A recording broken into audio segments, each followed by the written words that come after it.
Oh, you beautiful, beautiful people. I can feel your excitement, and I'm right there with you. For the first time in 39 years, we can accurately say there is professional outdoor soccer featuring a Memphis team this week.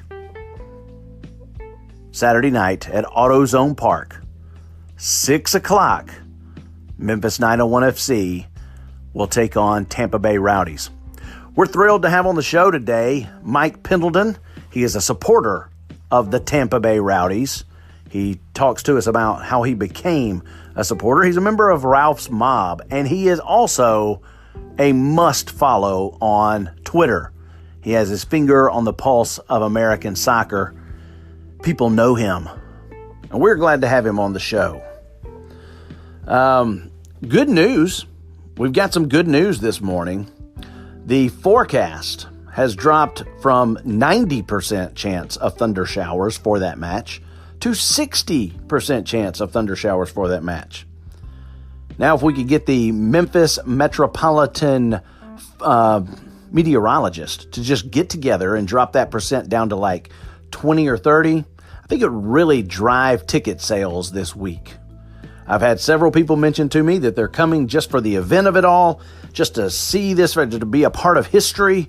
And we want all of them to have a fantastic time and say, you know what, I want to get into this from now on, right? So we really need that.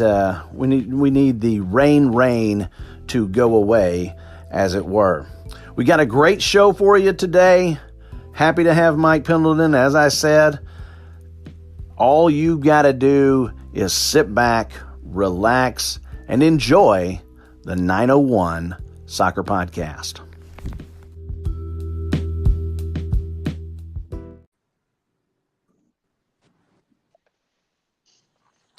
Let's go ahead and welcome in our guest, a guest we're very excited to have.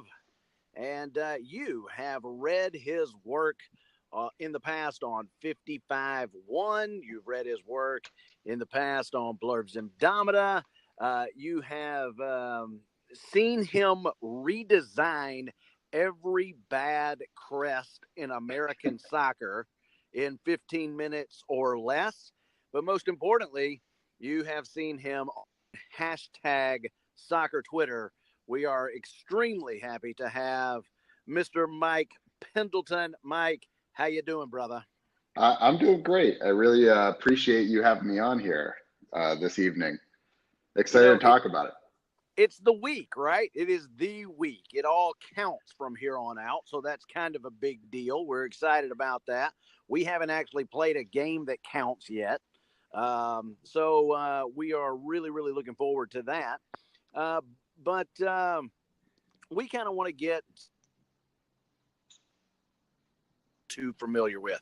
I think we are correct in saying that this incarnation of the Tampa Bay Rowdies, this is year number 10. Is that correct? That is, yeah. We the original Rowdies started in the 70s and 75 and went all the way to 93. But this current group, or this current version of the Rowdies, has been around since, for 10 years. It's our 10th season. So that's pretty cool. How is the weather in Tampa right now? It's probably better than just about everywhere else. It's you know what? Right now we have a cold front, and I'm doing air quotes right now, but we have a cold front coming in. So I think we'll probably be in the 60s the next couple of days. Wow. Yeah, but it's not too bad. This is the time of year you live here for, mid 70s just about every day, and it's great. So right now I think we're probably low 70s at the moment. Perfectly clear. We're looking at 29 degrees in the Metro Memphis area right now. Yeah. I travel a lot for work, and so just about everywhere else I've been has been freezing. So it's really nice to be back down here. Nice to be back down here at home. We're hoping that works to our advantage on Saturday. I don't know that it will. Your guys are like, what in the world is going on right now? Yeah, yeah, you get pretty used to it down here. Some of them are cold weather guys, but it works for us in the summertime when it's, mid 90s and impossibly humid. It's just a swamp down here, so it works in our favor a little bit later on. So you have gifted the world with USL Pro Flair on Reddit, and we've already mentioned the redesigns for a lot of the crest. How did that hobby come about, or is it a hobby? Is this something that you do on the regular? The old soccer design talents that we have seen you display on the internet. Yeah, yeah, it's funny. So I originally I wanted to go to art school. That was my mom was an artist, and I grew up drawing and designing, and I was going to go to art school, and I fell in love with my high school sweetheart, and wanted to stay close to home, and wanted to so instead of going to art school with a scholarship, I stayed close to home and worked locally. And I have no idea where she is today. I have no idea. She's not the person that I married. She's not the person I'm with today, but I decided to stay home. So I never ended up doing it, and found careers in other things. And, and lately, or I should say maybe in the last 10 years or so, it's something that I've gotten into a lot more. I do some design work as part of the day job, and it's kind of a fun release for me. So when a new crest comes along, and I often I just kind of reimagine what's there. A lot of times there's good parts, and it's kind of a fun test to see, can you take what's there, what's existing, and can you bend it around or edit it down to something that, more people will end up liking. So it is kind of a hobby. It's a fun release to do. And it tends to get a little bit of attention whenever a not so great crest comes out. So what did you think about the old the Memphis crest when it came out officially? Yeah, so it's one of my favorites. It might be my favorite new one, and I'm not just saying that because I'm on your podcast, but the two that I really dug that came out this year were Birmingham and Memphis. And the Memphis one, it just seemed to be, you kind of know when something's right. It feels like Memphis. I mean, from the neon, Right. and I know Vegas kind of did the neon thing last year, but in this case, it just felt like what I imagine walking down Beale Street feels like. And I don't know because I've never been to Memphis, but that's what I imagine. Yeah. The aesthetic just feels right. The name just felt right. It didn't feel like something anybody else had done. The record, it just was just really well executed. So I didn't even take a crack at that one because it was just good out of the gate. Good. We feel the same way. It's funny. Our crest was actually designed at the same time that the Redbirds did their redesign, and so Las Vegas was still looking for a name at the time we saw our crest, and then like Las Vegas is still voting on a name, or actually I think they were taking nominations, and so I was going. Like I'd already seen it, so I was kind of like, "Oh, please don't be the lights! Please don't be the lights! Please don't be the lights!" There's so many things they could do with that if it's the lights. And then, sure enough, not only is it the lights, but they go full Elvis with their mascot, and all these different kinds of things.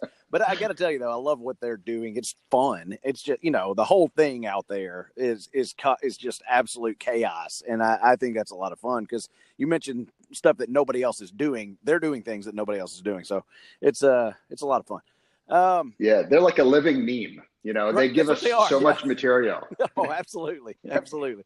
Yeah, it's a talking point. You get, it's great. So we're doing it right now.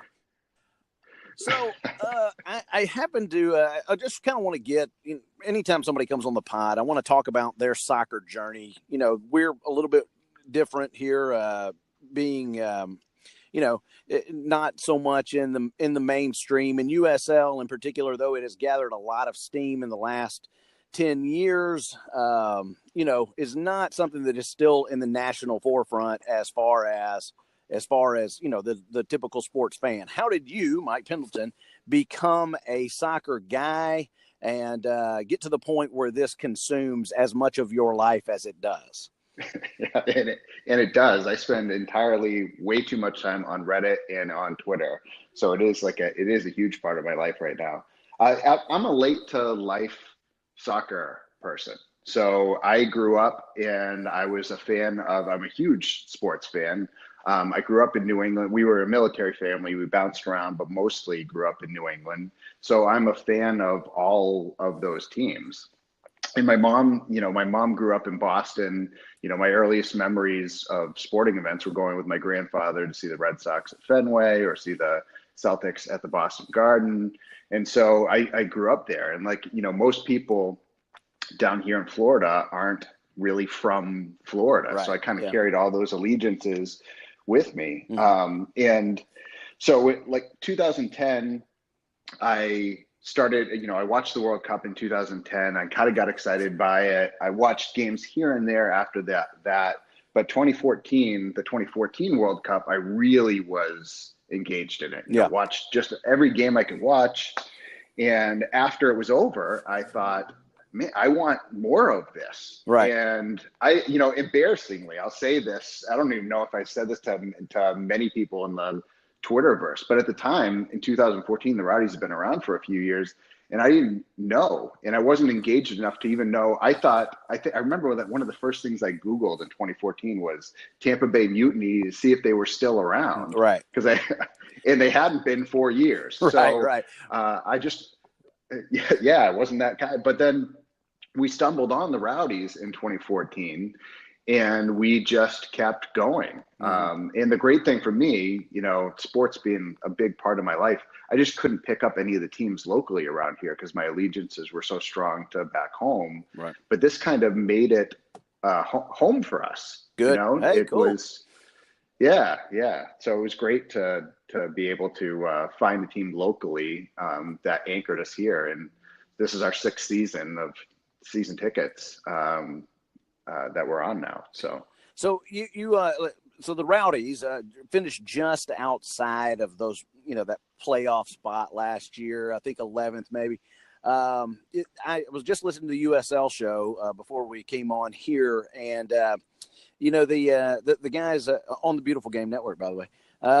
So it's from 5. They had them anywhere from 5 to 11. Kind of in that range. Is that kind of where you see the Rowdies, or do you think they can make a play for one of those hosting a playoff game? You think they're in that kind of conversation this year? Yeah, I think so. I don't think we were as bad as we. We weren't. We were more talented than we should have been where we finished last year. So I'm not really using that, our finish last year as our baseline. I do kind of see us in that, anywhere from maybe 4, 5, 6 kind of spot. I think optimistically, if everything clicks, we could definitely be in the 3 or 4 spot right this season. So that's where I kind of am expecting us to finish. We signed guys that were really great in other stops in the USL, or guys that may have had some success. John McCarthy is a huge grab for us. Sure. From a goalkeeping perspective. So guys that had time up there. So I'm feeling like we have the right talent to land a little bit more towards the mid or upper end of the table. And we were 3rd, our first season in USL a couple of years ago. And I think everybody thought that would continue last year. But I'm not so pessimistic to say that we'll be down in the 12th spot, but I don't know that we're gunning for top of the table either. McCarthy will be fun with the helmet and whatnot. There's a lot you can do with that as far as, tifos and gimmicks and, those kinds of things. So that'll be good, but Hopino, man, is a big situation, right? I mean, there's and you've got to replace Joe Cole, right? Because I guess he went all the way through last year. So there's like a big, you would say maybe a leadership gap, and somebody's got to fill that leadership gap. There was also a whole lot going on last year with the with the coaching situation.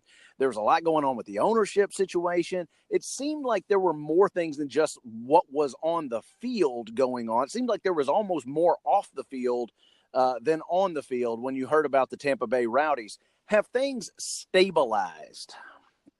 Yeah, I think so. So, I mean, last year, 4 guys retire in the course of the season. That's not a normal thing to have happen.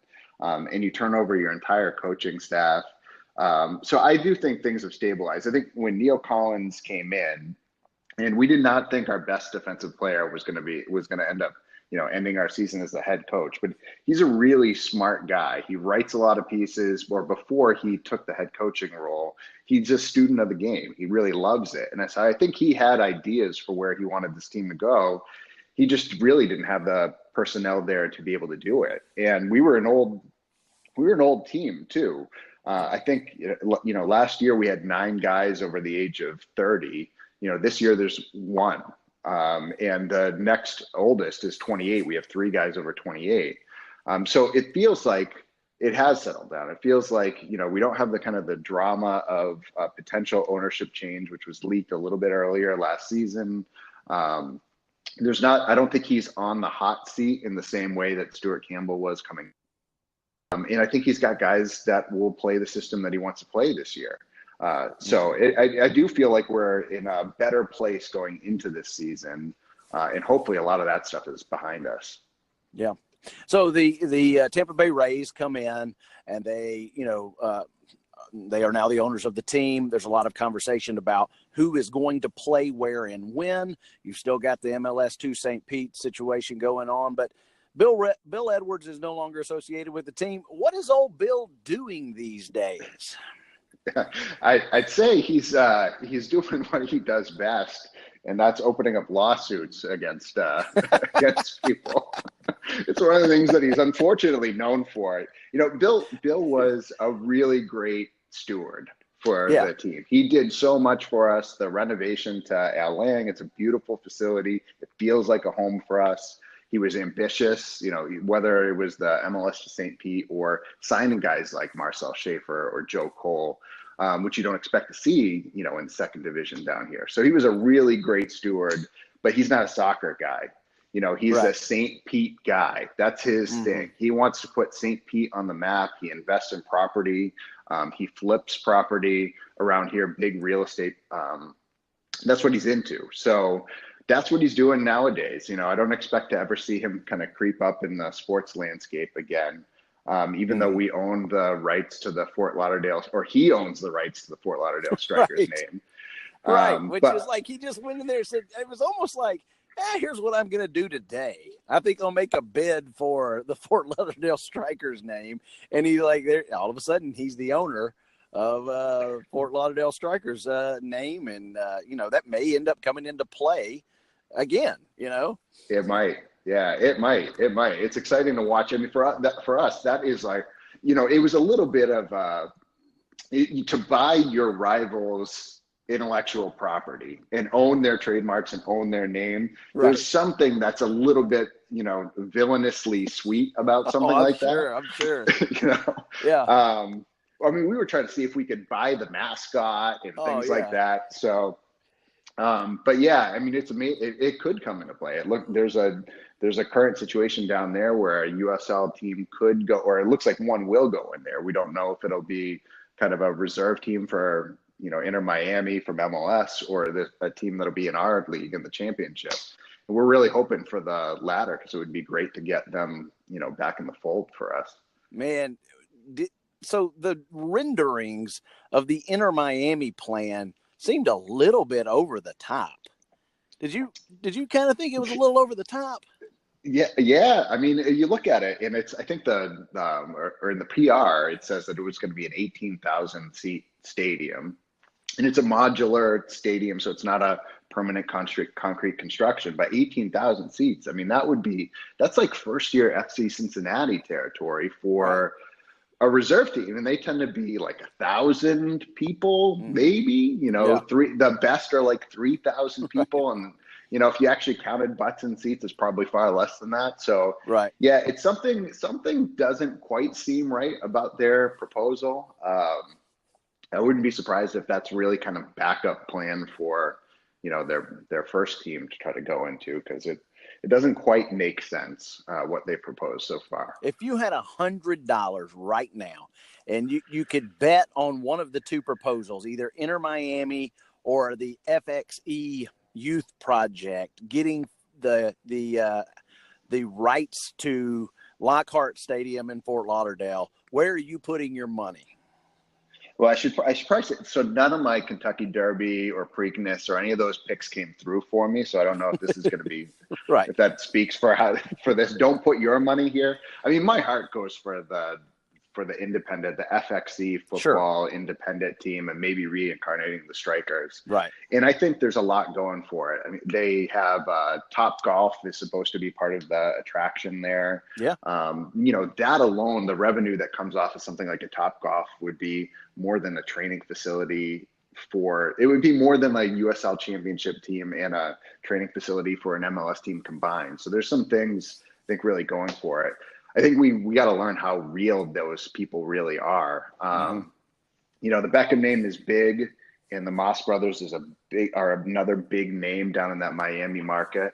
So they probably have the edge just because of the name, but I'm not sure the plan is really better that they're putting forward. So it'll be interesting to see what the city of Fort Lauderdale does there. Yeah.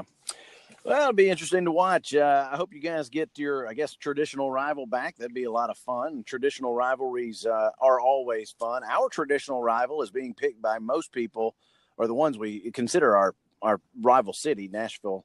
Is picked by many to be the number one team in the whole USL this year. It's going to sting a little bit if that happens.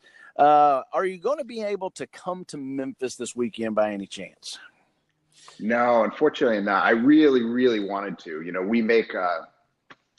We tend to try to make a road trip or two every year. My wife, my kids, and I hop in the car, and that was the one we wanted so bad. But with it being opening weekend, and I'm really involved in Refs Mob, and we're trying to put together merchandise and all of that stuff in the final weekend, so it just wasn't going to be able to work out for the first weekend. But yeah, hopefully next year we'll get a different date. Absolutely, yeah. Maybe we can make it work, and you can come up and have some good old Southern barbecue and have a good time. So what this is a big deal big year for Ralph's Mob. You're putting out a jersey, looks really cool. It's got like parts of all the other jerseys and everything. Speak just for a little bit before we let you go here on what being a part of that group means from just a relationship perspective, from a friendship perspective, and just like what being involved in a supporters group has meant to you. Yeah, it's again, not being a soccer guy and kind of coming into this, you don't really know. It wasn't something I was really familiar with, and but it becomes your family. These are the people you see every Saturday night, across the spring and the summer. So it just it's been awesome. And, I think when I first got into this, I didn't have a lot of people who because my friends from home weren't into the sport, and they certainly didn't have an interest in like a local second division team down here. So there's not a lot of, I can talk to my dog about the Rowdies, but there's not a lot of people who I can talk to right. About it. And so you turn to Twitter, but then, having somebody, having other like-minded people who are kind of in this as much as you are, or are invested in it as much as you are, is just a great thing. And it's a really good group of people that we have that have a blast doing what we do every Saturday night. And there were some of the best, we have some talented artists. Our drummer is amazing. We have some talented artists that put together our TIFO, and it just is a really good group of people. I think if you find the right formula, supporters group can just be an awesome part of it. It's definitely part of the whole experience. Yeah, absolutely. Well, Mike, listen, we wish you luck on the Tampa Bay Rowdies season. Maybe not this week, but in all other weeks from here on out. And man, we really, really appreciate you joining us today to talk about a subject we all love, talk about the game. So we thank you for being on. Yeah, really appreciate it. Yeah, absolutely. Good luck. All right. Not this week, and you but can good luck. and you can follow Mike always on soccer Twitter at Fat7Deuce. Did I get that right? That's PHAT Fat. It is. It is. That is right. It was the name of an old 1972 Plymouth Duster. That's what we called it. Okay. All right. That's a good thing. That's as good a reason as any for a Twitter handle that I've seen. So might as well go with it. Mike, thanks for joining us, buddy, and we'll talk to you next time.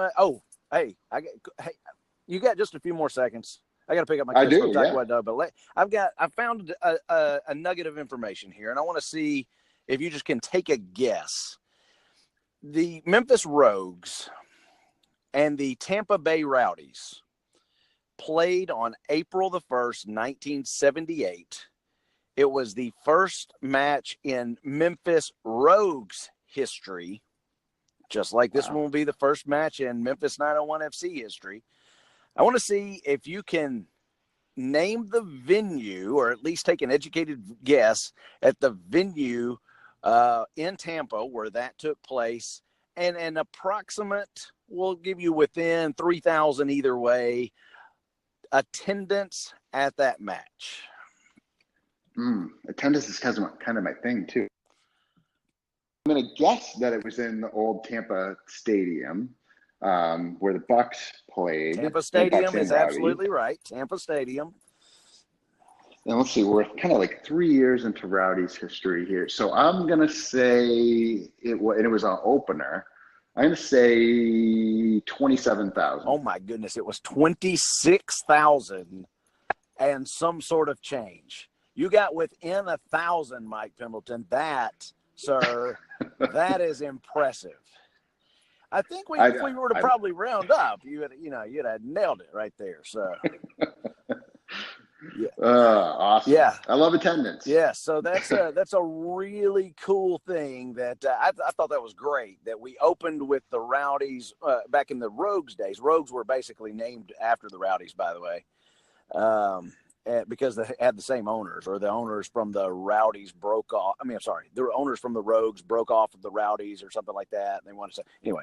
And anyway, we're opening up again in a new league. The city of Memphis is, at least, with the Rowdies again. And I think that's just a really, really cool thing. Yeah, that is Tampa Bay and Memphis. Linked forever. Linked forever. There you go. Mike Pendleton, thanks for being with us, man. Yeah, thank you. All right, thanks.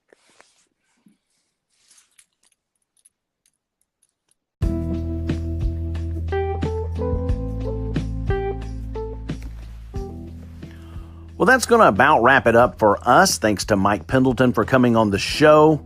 Remember, the match starts at 6 o'clock on Saturday night. There is talk of a Bluff City Mafia match eve party on Friday night at the Brass Door. Tune to social media for that.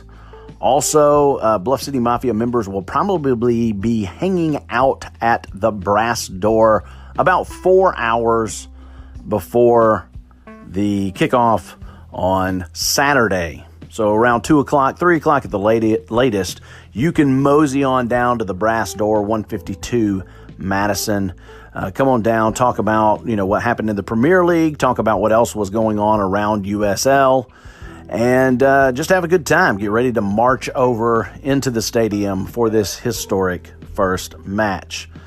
Well, that's about it. I'm Scotty Smith saying thank you for listening to the 901 Soccer Podcast.